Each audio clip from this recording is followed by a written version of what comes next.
नहमदु व नसल्ली अला रसूलिल करीम अम्मा बाद फ़अऊज़ु बिल्लाहि अस्समीइल अलीम मिनश शैतानिर रजीम बिस्मिल्लाहिर रहमानिर रहीम रब्बि इश्रह ली सदरी व यस्सिर ली अमरी वहलुल उक़दतम मिन लिसानी यफ़क़हू क़ौली। अस्सलामु अलैकुम व रहमतुल्लाहि व बरकातुहू। आज भी हम उसी लेवल पे बात करेंगे कि इस्लाम हमें बच्चों के हकूक़ के बारे में और वालिदैन की रिस्पॉन्सिबिलिटी बारे में क्या कहते हैं। इस्लाम में बच्चों के साथ इम्तियाज़ी सलूक वैसे ही सख्ती से मना किया गया और बच्चों में बराबरी का हुक्म दिया गया ताकि जज्बाती तौर पर जो सेहतमंद नस्ल है वो वजूद में आ सके। कभी लड़कों को लड़कियों पर और लड़कियों को लड़कों पर तरजीह नहीं दी जाए। घर में एक इक्वली माहौल हो। वालिदैन अपने तौर पर अपने हकूक़ को समझेंगे कि वो क्या किरदार अदा कर सकते हैं बच्चे की परवरिश में, और नस्लों की तरबियत के लिए, औलाद की तालीम और तरबियत के लिए कि क्या कदम उठाएं कि घर के माहौल को बेहतरीन से बेहतरीन बनाया जाए। क्योंकि एक फितरत के ऊपर ऑर्गेनिक तौर पर अल्लाह रब्बुल इज़्ज़त ने फितरत का एक निज़ाम बनाया बच्चे की जब वो पैदा होता है। सूरह रूम आयत नंबर 30 में अल्लाह रब्बुल इज़्ज़त फरमाते हैं फ़अक़िम वजहक लिद्दीन हनीफ़ा फ़ितरतल्लाहि अल्लज़ी फ़तरन्नास अलैहा ला तब्दील लिख़ल्क़िल्लाह ज़ालिकद्दीनुल क़य्यिम वलाकिन्न अक्सरन्नास ला यअलमून। यानी अल्लाह रब्बुल इज़्ज़त फरमाते हैं कि इस दीन हनीफ जो बेहतरीन दीन अल्लाह रब्बुल इज़्ज़त ने हमें दिया इस्लाम, उसके ऊपर अल्लाह रब्बुल इज़्ज़त ने हर इंसान की फितर के तौर पर पैदाइश फरमाई है और इसकी तब्दीली नहीं हो सकती क्योंकि यही बेहतरीन दीन है। और लेकिन अक्सर लोग इस बात से फहम नहीं रखते कि अल्लाह रब्बुल इज़्ज़त क्या कहते हैं। फितरत इंसान की मस्ख उसी टाइम होती है जब वालिदैन अपने तौर पर अपनी जिम्मेदारियों को पूरा ना करें,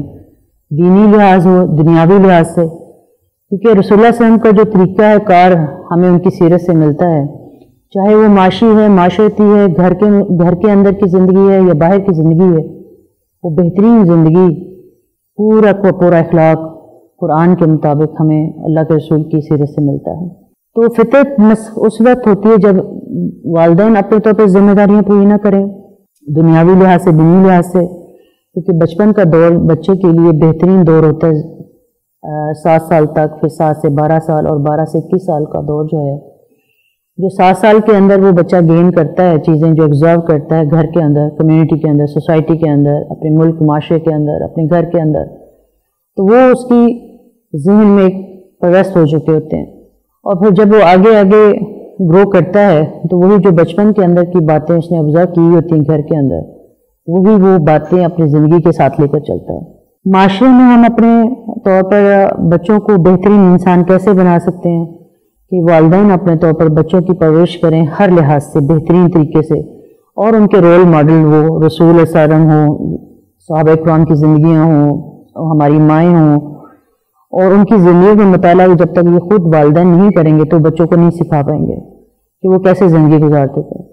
और अगर वालिदैन ही अपने रोल मॉडल्स इन एक्ट्रेसेस को बनाएंगे, घर में वो माहौल बनेगा जहाँ पे मूवीज़ चल रही हैं, जहाँ पे फिल्म ड्रामे एक्ट्रेसेस की बातें हो रही हैं, तो बच्चा फिर वही चीज़ अपने दिमाग में इनपुट रखता है। यानी वो हमेशा के लिए उसके जहन नशीन हो जाती है कि चलो ये एक और लाइफ है और जो दीन का हिस्सा है वो एक अलग चीज़ है। यानी दोनों मैटर को अलग-अलग बना लेता है। ये दौर हमें पता है कि फितनों का दौर है, मौजूदा दौर टेक्नोलॉजी का दौर है। अगर हम अपने बच्चों को इसी टेक्नोलॉजी के पीछे लगा देंगे तो फिर वो इन्हीं के मतलब होके रह जाएंगे। सबसे पहले हम वालिदैन को अपने आप को एजुकेट करना है हर लिहाज से, दीन के लिहाज से सबसे पहले प्रायोरिटी दीन को देनी चाहिए और इस्लाम की कदर मंज़िलत को समझते हुए उसके तकाज़े पूरे करने पड़ेंगे और अपने अमलों में वो काम लाना पड़ेगा जिनको देखकर बच्चे ऑटोमेटिकली, क्योंकि ये जो घर है उनकी दरसगाह है, माँ जो है उसकी पहली गोद जो है ये बेहतरीन दरसगाह है उसके लिए। जब बच्चे अपने वालिदैन को प्रैक्टिकली वो सारा कुछ करते हुए देखेंगे जो दीन हमसे रिक्वायर करता है, तो ऑटोमेटिकली उनकी ज़िंदगी के अंदर ये बात हमेशा के लिए शामिल हो जाएंगी। फिर जब एक घर से इस तरह की पैदाइश, इस तरह के बच्चे, इस तरह की परवरिश किए हुए बच्चे जो माँ के बेहतरीन तर्ज अमल से पले बढ़े, तो हर घर से हुसैन इंशाल्लाह निकलेंगे और वो अपने तौर पर सारे लेवल को ठीक करने की कोशिश करेंगे। تو ہمارا معاشرہ بھی ایماندار ہو جائے گا، ہمارا معاشرے کے اندر وہ برائیاں بھی ختم ہوں گی انشاءاللہ اللہ کے حکم سے۔ ان تمام حالات کو دیکھتے ہوئے ہمیں قرآن کا مطالعہ کرنا پڑے گا، حدیث کا سہارا لینا پڑے گا، والدین اپنے طور پر اپنے حقوق کو سمجھیں، اور بچوں کے لیے ان کی بھی عزت نفس ہے، ان کی بھی کوئی عزت ہے، ان کو سیلف رسپیکٹ، ان کو رسپیکٹ دینا پڑے گا۔ اسلام کی بقا کے لیے، اس دین کی سربلندی کے لیے، اس معاشرے کے اندر ہمیں ایسے ہی نوجوان، ایسے ہی بچے بنانے ہیں انشاءاللہ،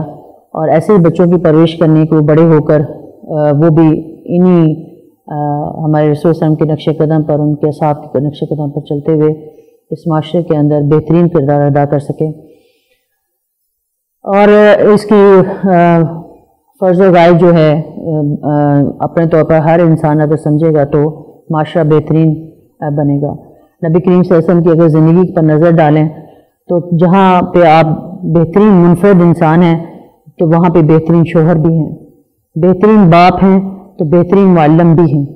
اور بہترین خلائق کے مالک بھی ہیں۔ کان خلقہ القرآن۔ تو ہمیں اپنے اندر، اپنے زندگیوں میں رسول صلی اللہ علیہ وسلم کی زندگی کا نمونہ بنا کر ہی چلنا پڑے گا۔ تو خلاصہ یہ ہے ہماری ساری ٹاکنگ کا کہ سب سے پہلے ہمیں اپنے آپ کو ایجوکیٹ کرنا ہے، سب سے پہلے ہمیں اپنے آپ کے اندر دین کے لیے اپنے آپ کو اس پہ لانا پڑے گا۔ اس کے بعد جب ہم خود دین کے اوپر چلتے ہوئے اپنی زندگی کو سنوارنے کی کوشش کریں گے تو ہمارے آگے آنے والی نسلیں بھی اسی طرح پنپیں گی، بڑی ہوں گی، اور اللہ کے آگے ہم سرخرو ہو جائیں گے۔ جو ہم دنیا میں کام جو اللہ نے ہمیں دے کر بھیجا، کہ دنیا میں اللہ رب العزت نے انسانوں کو بنانے کا مقصد جو تھا اللہ کی عبادت تھا، تو انشاءاللہ تعالی ہم اپنی زندگی کو اسی طرح بہتر کر سکتے ہیں، اور ہر لیول پہ ہمیں اپنے آپ کو، اپنی سوچ کو ڈیولپ کرنا پڑے گا، اور ہمیں اپنی جو طرز زندگی ہے اس کو بدلنا ہوگا انشاءاللہ، اور پھر ہم انشاءاللہ کامیابی کی دنیا میں بھی اور آخرت کے لیے بھی کامیاب ہو سکتے ہیں۔ اللہ تعالی ہم سب کا حامی و ناصر ہو۔ اللہ تعالی ہمیں اپنے رسول صلی اللہ علیہ وسلم کے حکم پر اور اللہ کے حکموں پر چلنے والا بنائے، اور ان کے راستے کو اپنانے والا بنائے، اور اسی کے راستے پر چلتے ہوئے ہم کامیاب انشاءاللہ ہو جائیں، اور اللہ ہم سے راضی ہو جائے۔ السلام علیکم ورحمۃ اللہ وبرکاتہ۔